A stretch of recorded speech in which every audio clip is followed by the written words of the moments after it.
눈앞에 펼쳐진 오로라가 하늘을 수놓고 있었습니다. 북극권 밤하늘이었죠. 영하 30도의 추위 속에서 저는 아내의 손을 꼭 잡고 서 있었어요. 67세의 나이에 말이죠. 누가 상상이나 했겠습니까? 평생 은행 창구 앞에서 살던 제가 이렇게 세상 끝에 서 있을 줄은요. 아내가 떨리는 목소리로 말했습니다. 여보, 우리 정말 해냈네요. 그 순간 3년 전 병원 복도가 떠올랐어요. 의사가 진료실 문을 열며 들어왔던 그날, 형광등 불빛이 유난히 차갑게 느껴졌습니다. 아내는 제 옆에 앉아 손가락을 꼭 쥐고 있었죠. 복도 밖에서는 구급차 사이렌 소리가 들려왔어요. 창밖으로는 가을비가 내리고 있었고요. 의사는 엑스레이 사진을 모니터에 띄우며 침착한 목소리로 말했습니다. 췌장암 3기입니다. 수술이 어려운 위치에 있어요. 아내의 손에서 힘이 빠졌습니다. 저는 목구멍이 타들어가는 것 같았어요. 얼마나 남았냐고 물었더니 의사는 잠시 망설이다 대답했죠. 치료를 받으시면 1년에서 2년 정도 예상됩니다. 그 순간 시간이 멈춘 것 같았어요. 복도의 시계 초침 소리만 유난히 크게 들렸죠. 집으로 돌아오는 택시 안은 침묵뿐이었습니다. 빗방울이 창문을 타고 흘러내렸어요. 가로등 불빛이 물방울에 번져 보였죠. 아내는 창밖만 바라보고 있었고요. 저는 무슨 말을 해야 할지 몰랐습니다. 35년을 함께 산 부부인데도 말이죠. 집에 도착해서도 아무 말 없이 각자 방으로 들어갔습니다. 저는 침대에 누워 천장을 바라봤어요. 형광등 불빛이 눈부셨죠. 옆방에서 아내가 흐느끼는 소리가 들렸습니다. 제 눈에서도 눈물이 흘러내렸어요. 35년간 은행원으로 살면서 모은 돈이 2억 원 정도 있었죠. 아파트 전세금 빼면 5천만 원 남았어요. 그날 밤 잠을 이룰 수 없었습니다. 새벽 4시쯤 되자 아내 방에 불이 켜졌어요. 저도 일어나 거실로 나갔죠. 아내가 소파에 앉아 노트북을 보고 있었습니다. 화면에는 여행 사진들이 가득했어요. 마추픽추, 그랜드 캐년, 알프스, 사하라 사막이 보였죠. 저는 아내 옆에 조용히 앉았습니다. 아내가 말했어요. 여보, 우리 한 번도 여행 가본 적 없죠? 35년 동안 말이에요. 맞는 말이었습니다. 저는 매일 오전 9시에 출근해서 오후 6시에 퇴근했어요. 주말에도 은행 서류 정리를 했죠. 아내는 식당에서 일하며 생활비를 벌었고요. 아이 둘 대학 보내고 결혼시키느라 정신없이 살았습니다. 당신이 가고 싶었던 곳이 있었나요? 제가 물었죠. 아내는 노트북 화면을 가리키며 말했어요. 오로라를 보고 싶었어요. 사하라 사막도 가보고 싶었죠. 마추픽추 유적도 보고 싶었고요. 근데 이제는 못 가겠죠. 아내의 목소리가 떨렸습니다. 그 순간 뭔가가 제 가슴을 쳤어요. 35년 동안 우리는 무엇을 위해 살았던 걸까요? 아이들 키우느라, 돈 모으느라, 노후 대비하느라 살았죠. 정작 우리 자신을 위해서는 아무것도 하지 않았습니다. 이제 시간이 1년밖에 안 남았다는데 말이에요. 저는 아내의 손을 잡았습니다. 가요. 지금 당장 가요. 제가 말했어요. 아내가 놀란 눈으로 저를 봤죠. 무슨 소리예요? 돈도 없고 건강도 안 좋은데요. 아내가 고개를 저었습니다. 하지만 저는 이미 결심한 상태였어요. 우리한테 5천만 원 있잖아요. 그걸로 세계 일주 하는 거예요. 1년 동안 당신이 가고 싶은 곳 다 가보는 거죠. 병원 치료비로 쓰다가 병원 침대에서 죽는 것보다 여행하다가 죽는 게 나아요. 제 목소리는 단호했습니다. 아내는 잠시 망설이더니 천천히 고개를 끄덕였어요. 그래요. 가요. 남은 시간 동안 후회 없이 살아요. 아내의 눈에 눈물이 고였죠. 하지만 그 눈빛은 단단했습니다. 우리는 그날 밤 노트북 앞에 앉아 여행 계획을 세우기 시작했어요. 다음 날 아침 은행에 퇴직서를 냈습니다. 지점장이 놀라며 물었어요. 정년까지 2년 남았는데 왜 그러시나요? 저는 간단히 대답했죠. 개인 사정이 생겼습니다. 동료들이 의아해했지만 저는 설명하지 않았어요. 퇴직금 3천만 원이 나왔습니다. 여행 자금이 8천만 원으로 늘어났죠. 아내도 식당을 그만뒀어요. 사장님이 말렸지만 아내는 웃으며 말했죠. 이제 제 인생을 살고 싶어요. 우리는 아파트를 월세로 전환했습니다. 전세금 1억 5천만 원을 돌려받고 월세 60만 원짜리로 옮겼어요. 여행 자금이 2억 3천만 원이 됐죠. 아이들에게 전화했습니다. 큰딸은 서울에서 회사원으로 일하고 있었어요. 작은아들은 부산에서 교사를 하고 있었죠. 둘 다 결혼해서 가정을 꾸렸습니다. 여행 간다는 말에 아이들이 놀라며 물었어요. 갑자기 왜 그러세요? 나이도 있으신데요. 저는 솔직하게 말했습니다. 엄마가 아프셔. 췌장암이야. 시간이 많지 않아. 그래서 남은 시간 동안 여행하려고 해. 전화기 너머로 침묵이 흘렀어요. 큰딸이 떨리는 목소리로 물었죠. 얼마나 남으셨어요? 1년에서 2년이래. 제 대답에 아이들이 울음을 터뜨렸습니다. 병원 치료는 안 받으세요? 작은 아들이 물었어요. 치료받으면서 병원 침대에 누워있는 것보다 여행하는 게 엄마가 원하는 거야. 나도 그게 맞다고 생각해. 저는 차분히 설명했죠. 아이들은 한참을 울다가 말했습니다. 알겠어요. 엄마 아빠가 원하시는 대로 하세요. 2023년 11월 1일 우리는 인천공항에 섰습니다. 가을바람이 차갑게 불어왔어요. 출국장 앞에는 큰딸과 작은아들 가족이 나와 있었죠. 손주들도 왔습니다. 5살 된 손녀가 울먹이며 말했어요. 할머니, 언제 와요? 아내가 무릎을 꿇고 손녀를 안았습니다. 곧 올게. 많이 사랑해. 큰딸이 제 손을 잡았어요. 아빠, 무리하지 마세요. 엄마 건강 잘 챙기시고요. 딸의 손이 떨리고 있었죠. 저는 고개를 끄덕였습니다. 걱정 마. 매주 연락할게. 우리는 포옹을 나누고 출국장으로 들어갔어요. 첫 번째 목적지는 아이슬란드였습니다. 아내가 가장 보고 싶어 하던 오로라를 보러 가는 거였죠. 비행기 안에서 아내는 창밖만 바라보고 있었어요. 구름 위로 해가 지고 있었습니다. 노을이 정말 아름다웠죠. 저는 아내의 손을 꼭 잡았습니다. 레이캬비크 공항에 도착했을 때는 밤 11시였어요. 공항 밖은 영하 15도의 추위였죠. 차가운 바람이 얼굴을 때렸습니다. 택시를 타고 호텔로 향했어요. 창밖으로 보이는 풍경은 낯설고 신비로웠죠. 검은 화산암 지대가 끝없이 펼쳐져 있었습니다. 호텔에 짐을 풀고 침대에 누웠습니다. 아내가 말했어요. 정말 우리가 아이슬란드에 와 있는 거죠? 꿈만 같아요. 저도 실감이 나지 않았어요. 평생 은행 창구에 앉아있던 제가 지구 반대편에 와 있다니요. 우리는 서로를 바라보며 웃었습니다. 다음 날 오로라 투어를 신청했어요. 가이드는 한국계 아이슬란드인이었죠. 오늘 오로라 볼 확률이 80%라고 했습니다. 운이 좋으시네요. 가이드가 웃으며 말했어요. 우리는 설레는 마음으로 버스에 올랐죠. 버스는 도시를 벗어나 어두운 들판으로 향했습니다. 창밖은 칠흑 같은 어둠이었어요. 가로등 하나 없는 황야가 펼쳐져 있었죠. 1시간쯤 달리자 버스가 멈췄습니다. 여기서 기다리면 돼요. 가이드가 말했죠. 우리는 버스에서 내려 하늘을 올려다봤어요. 별들이 쏟아질 것처럼 빛나고 있었습니다. 제 평생 본 적 없는 별의 향연이었죠.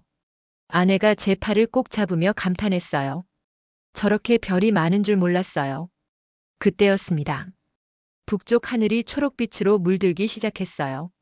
마치 하늘이 숨을 쉬는 것처럼 빛이 일렁이기 시작했죠. 오로라였습니다.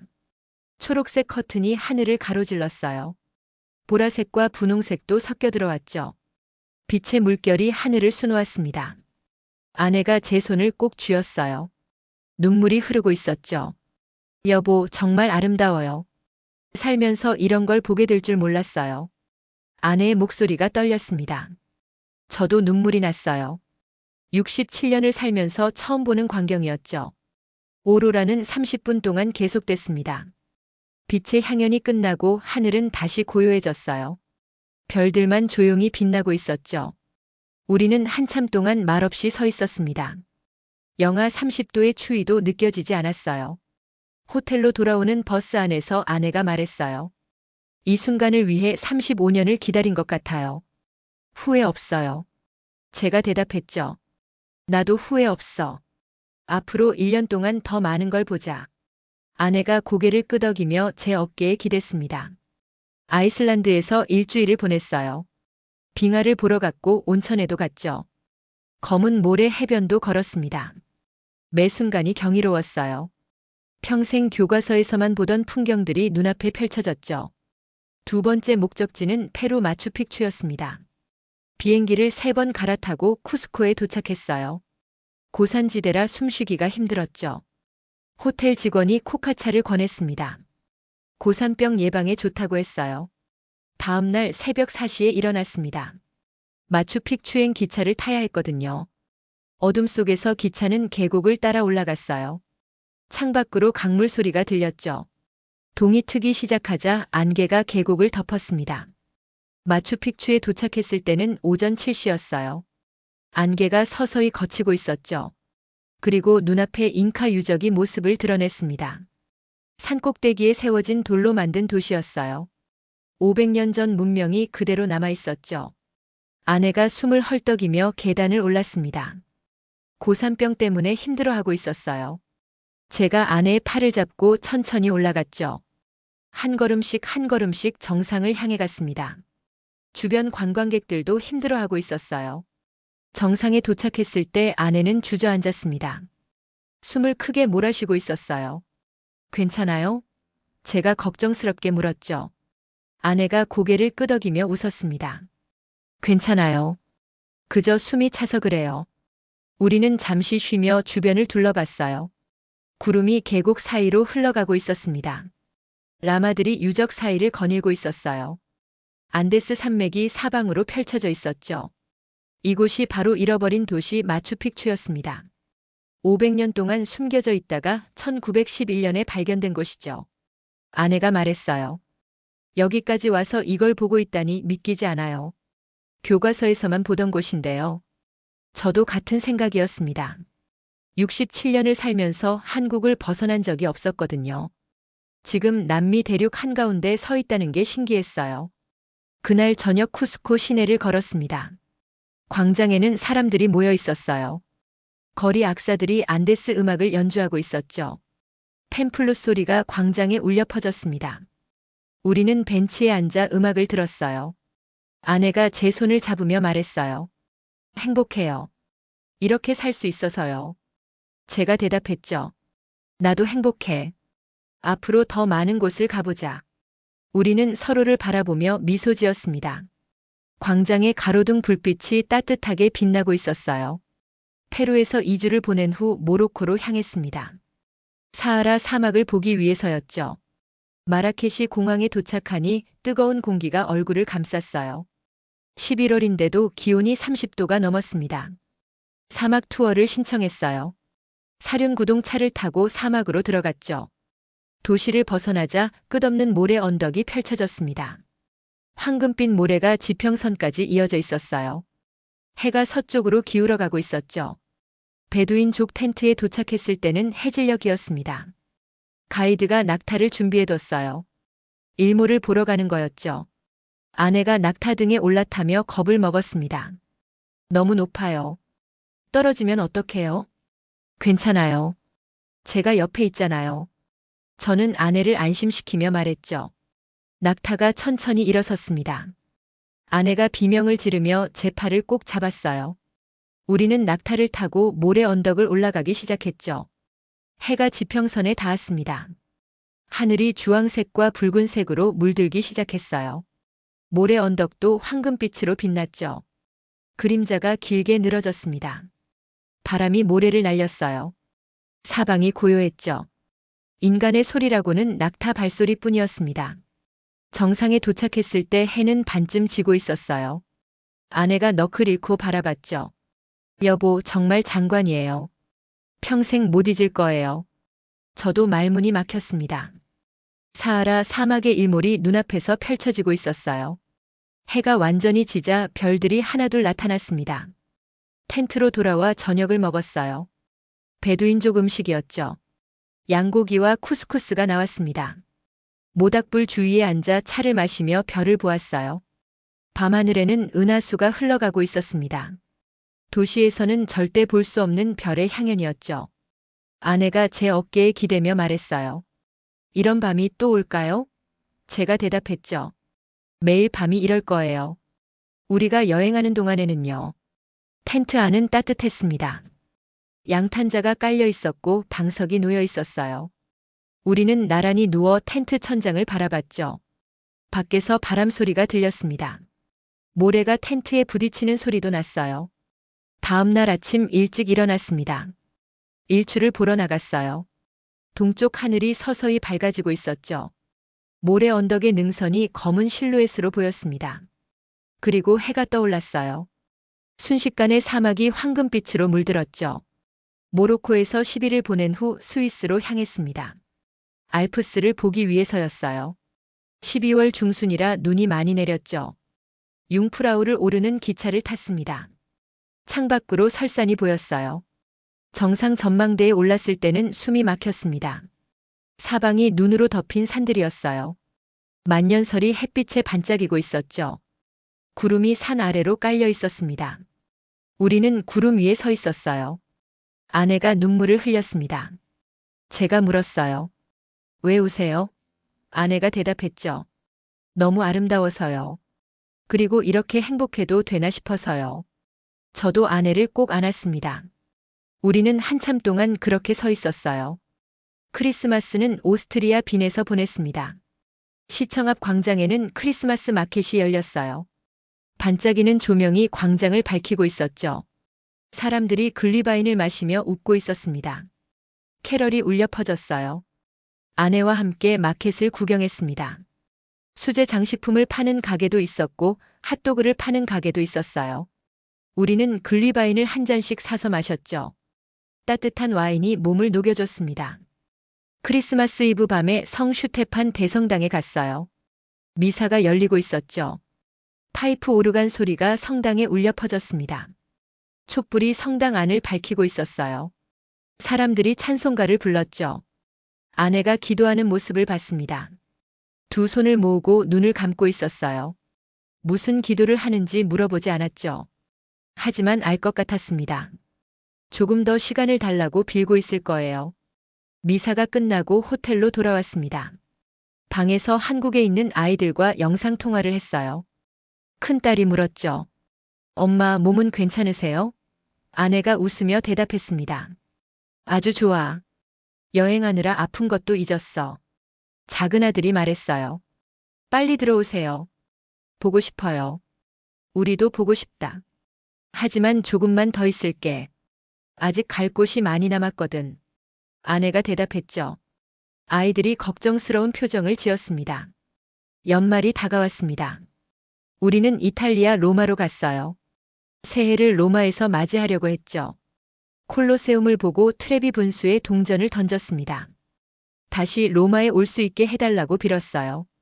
바티칸 시국도 갔습니다. 시스티나 성당의 천장화를 봤어요.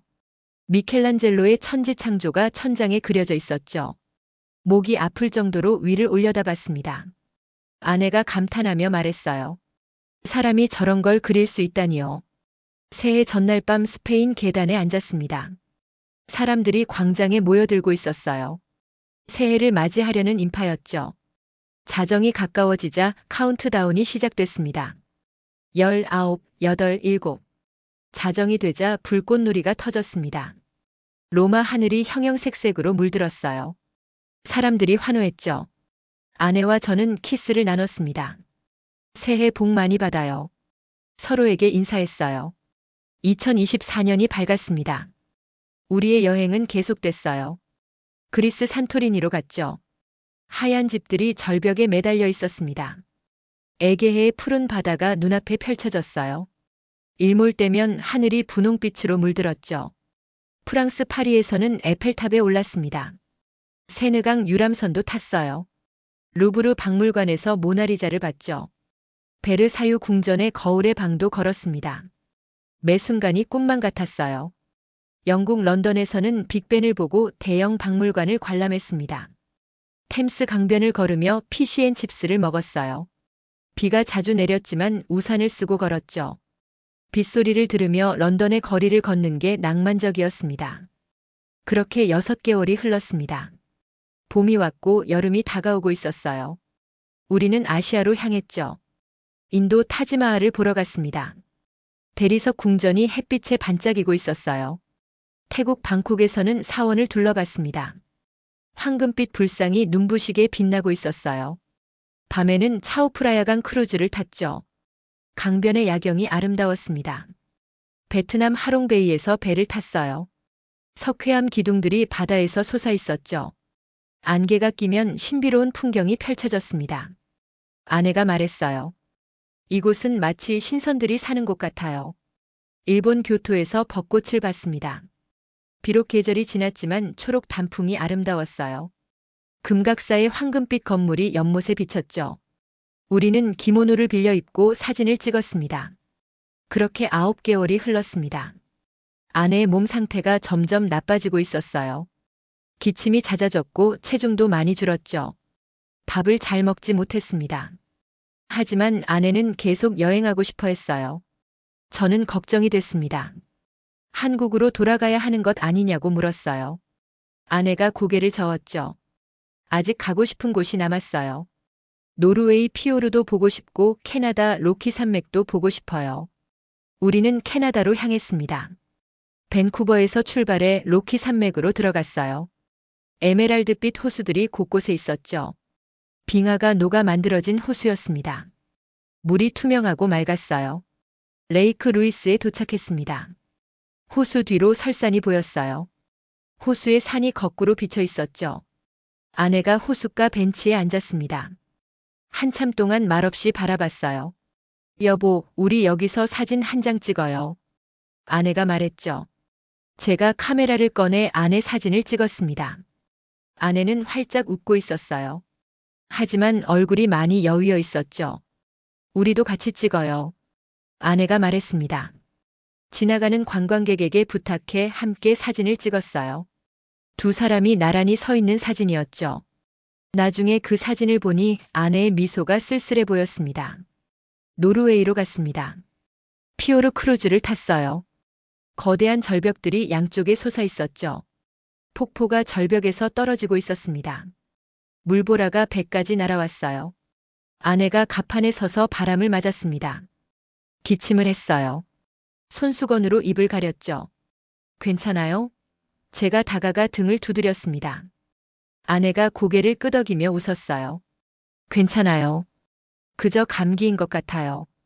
하지만 저는 알고 있었습니다. 시간이 얼마 남지 않았다는 걸요. 1년이라던 시간이 거의 다 갔어요. 어쩌면 더 빨리 올지도 몰랐죠. 하지만 아내 앞에서는 내색하지 않았습니다. 마지막 목적지는 다시 아이슬란드였습니다. 처음 여행을 시작했던 곳이었죠. 오로라를 다시 한번 보고 싶다고 아내가 말했어요. 우리는 레이캬비크로 돌아왔습니다. 오로라 투어를 다시 신청했어요. 같은 장소로 갔죠. 1년 전에 왔던 그곳이었습니다. 버스에서 내려 하늘을 올려다봤어요. 별들이 빛나고 있었죠. 기다렸습니다. 30분, 1시간이 지났어요. 오로라가 나타나지 않았죠. 아내가 실망한 표정을 지었습니다. 오늘은 안 보이나 봐요. 제 마음도 무거웠어요. 그때 북쪽 하늘이 밝아지기 시작했습니다. 희미한 초록빛이었어요. 점점 밝아지더니 하늘 전체로 퍼져나갔죠. 오로라가 나타난 겁니다. 1년 전보다 더 화려했어요. 아내가 제 손을 꼭 잡았습니다. 눈물이 흐르고 있었어요. 여보, 우리 다시 볼 수 있었네요. 저도 눈물이 났습니다. 네, 다시 봤어요. 우리 해냈어요. 우리는 서로를 안았죠. 오로라는 1시간 넘게 계속됐습니다. 하늘이 춤을 추는 것 같았어요. 초록색, 보라색, 분홍색이 어우러졌죠. 그것은 마치 우리를 위한 마지막 공연 같았습니다. 호텔로 돌아왔습니다. 아내가 침대에 누워 말했어요. 여보, 이제 한국 들어가도 될 것 같아요. 충분히 봤어요. 행복했어요. 제가 아내의 손을 잡았죠. 나도 행복했어. 정말로요. 한국으로 돌아오는 비행기에서 아내가 잠들었습니다. 저는 창밖을 바라봤어요. 구름 위로 해가 떠오르고 있었죠. 우리의 여행이 끝나가고 있었습니다. 인천공항에 도착했을 때 아이들이 나와 있었어요. 큰딸이 엄마를 안으며 울었죠. 엄마 많이 아프시죠? 아내가 고개를 저었습니다. 아니야. 괜찮아. 너무 행복한 시간이었어. 집으로 돌아왔습니다. 1년 만에 보는 집이었어요. 모든 게 낯설었죠. 우리는 소파에 앉아 여행 사진들을 정리했습니다. 수천 장의 사진이 있었어요. 아이슬란드의 오로라, 페루의 마추픽추, 사하라의 일몰, 알프스의 설산이 사진 속에 있었죠. 아내와 제가 웃으며 찍은 사진들이었습니다. 우리는 정말 많은 곳을 다녔어요. 그로부터 2주 후 아내가 쓰러졌습니다. 구급차로 병원에 실려갔어요. 의사가 말했죠. 더 이상 손 쓸 수 없습니다. 며칠 안에 임종하실 겁니다. 중환자실에 입원했어요. 아내는 의식이 희미했습니다. 가끔 눈을 뜨곤 했어요. 제 손을 꼭 잡았죠. 고마워요. 행복했어요. 아내가 힘없이 말했습니다. 저도 눈물을 흘리며 대답했어요. 나도 고마워. 당신과 함께여서요. 큰딸과 작은아들이 병실에 왔습니다. 손주들도 왔어요. 모두 아내 침대 곁에 둘러섰죠. 아내가 아이들을 바라보며 미소 지었습니다. 잘 살아. 행복하게요. 그날 밤 아내가 눈을 감았습니다. 평화로운 얼굴이었어요. 고통스러워 보이지 않았죠. 마치 잠든 것 같았습니다. 저는 아내의 손을 놓지 않았어요. 장례식에는 많은 사람들이 왔습니다. 친척들과 친구들이 조문했어요. 모두 말했죠. 정말 멋진 삶을 사셨어요. 부러워요. 저는 고개를 끄덕였습니다. 49제가 끝나고 집으로 돌아왔습니다. 집은 너무 조용했어요. 아내가 없는 집은 텅 빈 것 같았죠. 저는 여행 사진첩을 펼쳤습니다. 오로라 아래 서 있는 아내의 모습이 보였어요. 마추픽추에서 웃고 있는 아내가 있었죠. 사하라 사막에서 낙타를 타고 있는 아내도 보였습니다. 모든 사진 속에서 아내는 행복해 보였어요. 저는 깨달았습니다. 우리는 후회 없는 선택을 했다는 걸요. 병원 침대에서 1년을 보내는 것보다 세계를 여행하며 보낸 1년이 훨씬 값졌어요. 아내는 웃으며 떠났습니다. 그로부터 6개월이 지났습니다. 저는 여전히 혼자 살고 있어요. 아이들이 함께 살자고 했지만 거절했죠. 저만의 시간이 필요했습니다. 매일 아침 커피를 마시며 창밖을 바라봅니다. 하늘을 보면 아내 생각이 나요. 오로라를 함께 보던 그날 밤이 떠오르죠. 아내의 떨리던 손이 느껴집니다. 가끔 여행 사진을 꺼내봅니다. 사진 속 우리는 정말 행복해 보여요. 67세와 65세의 나이에 세계 일주를 했다는 게 믿기지 않아요. 하지만 우리는 해냈습니다. 큰딸이 전화를 걸어왔습니다. 아빠 잘 지내세요? 손주가 보고 싶대요. 저는 대답했죠. 이번 주말에 갈게. 딸이 말했어요. 엄마 생각 많이 나시죠? 저는 잠시 침묵했습니다. 매일 생각나지. 하지만 후회는 없어. 엄마도 행복했을 거야. 제 목소리가 떨렸어요. 딸이 조용히 대답했죠. 네, 아빠. 엄마는 정말 행복하셨을 거예요. 작은 아들도 연락을 자주 합니다. 부산에서 올라오겠다고 하더군요. 저는 괜찮다고 했어요. 하지만 아들은 다음 주에 온다고 했죠. 아이들이 걱정하는 게 느껴졌습니다. 사실 저도 외롭습니다. 35년을 함께 산 사람이 없으니 집이 너무 조용해요. 밤에 잠들기 전이 가장 힘들죠. 옆자리가 비어 있는 게 익숙하지 않습니다. 하지만 여행의 기억들이 저를 위로합니다. 아내와 함께 본 오로라, 마추픽추의 일출, 사하라의 별, 알프스의 설산이 머릿속에 생생해요. 그 순간들은 영원히 제 것입니다. 저는 결심했습니다. 남은 인생도 후회 없이 살겠다고요. 아내가 그랬듯이 말이죠. 매일을 소중히 여기고 감사하며 살겠어요. 아내가 가르쳐준 삶의 자세입니다. 오늘도 아침 산책을 나갔습니다. 공원에는 단풍이 물들어 있었어요. 가을이 깊어가고 있었죠. 벤치에 앉아 하늘을 올려다봤습니다. 구름이 천천히 흘러가고 있었어요. 문득 아내의 목소리가 들리는 것 같았습니다. 여보, 행복해요. 이렇게 살 수 있어서요. 저는 눈을 감았어요.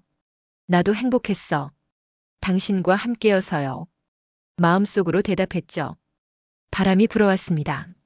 나뭇잎이 바닥에 떨어지고 있었어요. 계절이 바뀌고 있었죠. 하지만 우리의 기억은 변하지 않습니다. 1년간의 여행은 영원히 제 안에 남아 있어요. 집으로 돌아오는 길에 여행사 앞을 지나갔습니다. 쇼윈도에 세계 지도가 붙어 있었어요. 우리가 갔던 나라들의 빨간 핀이 꽂혀 있는 것 같았죠. 아이슬란드, 페루, 모로코, 스위스, 이탈리아. 저는 미소를 지었습니다. 우리는 정말 많이 다녔구나. 67세와 65세의 나이에 말이야. 누가 할 수 있겠어. 자랑스러웠습니다. 아내와 제가 해낸 일이 말이에요. 저녁에 딸에게서 영상통화가 왔습니다. 손주가 화면에 나타났어요. 할아버지, 보고 싶었어요. 5살 손녀의 목소리가 밝았죠. 저도 보고 싶었어. 잘 지냈니? 할머니는 어디 갔어요? 손녀가 물었습니다. 가슴이 먹먹해졌어요. 할머니는 하늘 날아갔어. 하늘에서 우리 보고 계실 거야. 제가 대답했죠. 손녀가 고개를 끄덕였습니다. 큰딸이 말했어요. 아빠, 이번 주말에 엄마 사진 보러 갈게요.